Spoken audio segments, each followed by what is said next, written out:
News 18 के viewer को Julia नमस्कार। मैं मरूफ तांजिन ले से आज के टॉप हेडलाइंस के साथ। सबसे पहले बता दूं कि आज जो सोनम वांगचुक की जो केस में सुनवाई होगा सुप्रीम कोर्ट में, आपको बता दूं जिस तरह से सोनम वांगचुक 24 सितंबर की हिंसा के बाद 26 सितंबर को अरेस्ट किया गया कि NSA के तहत, तो उसके बाद उनको जोधपुर जेल ले गया गया। उसके बाद जो उनकी केस है वो उनकी वाइफ गीतांजलि जे वांगमो परस्यू कर रहे हैं। साथ ही साथ जो जाने माने वकील जो कपिल सिब्बल, उनकी केस जो है वो फ्री में लड़ रहा है। साथ ही साथ जो एपेक्स के एडवोकेट है हाजी मुस्तफ़ा, वो भी उस केस को असिस्ट कर रहा है। तो आपको ये भी बता दूं कि जो सोनम वांगचुक 24 सितंबर की हिंसा के बाद अरेस्ट करने के बाद अभी तक जोधपुर जेल में रखा गया है। लेकिन बता दूं कुछ जो पिछले महीने में उनके ब्रदर्स और उनके एडवोकेट को मिलने दिया, साथ ही साथ उनका जो फीडबैक लाया, उनके मुताबिक जो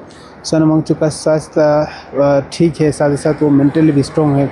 और इस वक्त आपका आजकल खबर निकल के आ रहा है कि सोनम वांगचुक जो जोधपुर जेल में जो पेरेंट्स उनके बच्चों को पढ़ाई कर रहा है, तो ये एक बड़ा न्यूज़ बनते जा रहा है आजकल की जो जिस तरह से हमें न्यूज़ देखने को मिल रहा है। और दूसरे इम्पोर्टेंट खबर, एपेक्स बॉडी की तरफ से आज एक प्रेस कॉन्फ्रेंस किया जाएगा।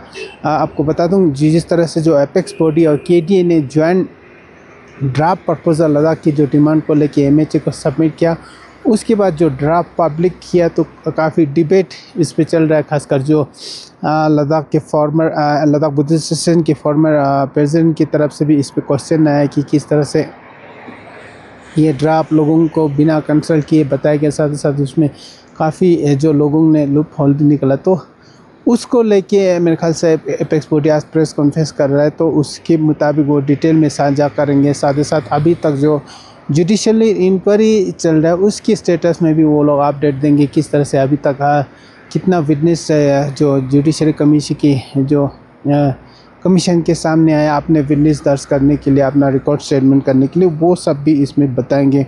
और दूसरी तरफ जो एपेक्स बॉडी और KDA में जो मेंबरशिप के कंपोजिशन को लेके भी काफ़ी सवाल उठाए। जिस तरह से KDA में जो बुद्धिस्ट माइनॉरिटी होना चाहिए, जो बुद्धिस्ट के वाइस प्रेसिडेंट करगिल डिस्ट्रिक्ट से कुंजस डोलमा, उनके नाम इंक्लूड किया जाए बोल के काफ़ी लेटर्स देखने को मिल रहा है सोशल मीडिया पे, जो KDA को बुद्धिस्ट माइनॉरिटी भी इंक्लूड होना चाहिए। तो ये सब इशू पे भी हम पूछने की कोशिश करेंगे।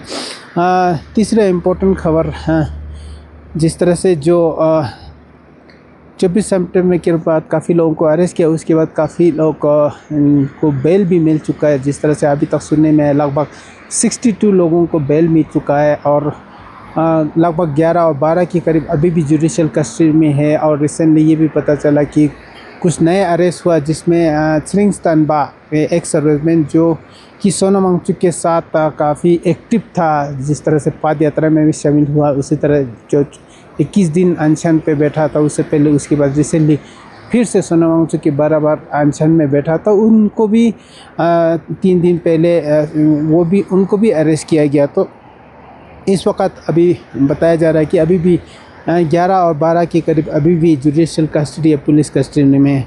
और आपको ये भी बता दूं कि जो 2 केसेस है उनका जो 2 अक्यूज़ का, जिसमें फॉर्मर MLA दिलदन नमग्याल, साथ ही साथ जो सस्पोस कॉन्स्टिट्यूंसी के फॉर्मर काउंसलर मल्ला नब्बू है, उनका केस बेल यहाँ रिजेक्ट होने के बाद हाई कोर्ट में उनका केस ले गया। तो ये थे अभी तक आज की जो टॉप हेडलाइन।